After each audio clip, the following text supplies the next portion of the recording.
Merasa sebagai pria normal, DP, warga Jalan Zakia Kirti, Lorong Pancasila, Kelurahan Karangjaya, Kecamatan Gandus, nekat melakukan penganiayaan dengan menggunakan pisau kepada Saka, seorang pria penyuka sesama jenis. Akibat perbuatannya tersebut, Saka, korban mengalami luka sayat di bagian kepala serta tangan kirinya. Kapolsek Gandus, AKP Dedi Rahmat mengatakan, motif dari penganiayaan ini dikarenakan korban penyuka sesama jenis. Karena tersangka merasa normal, lantas menolaknya. Tersangka langsung menganiaya korbannya dengan menggunakan pisau dan melakukan penusukan kepada korban.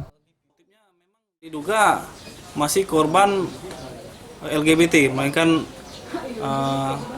menyukai sesama jenis. Korban menyukai si tersangka, namun karena si tersangka tidak suka, terjadilah.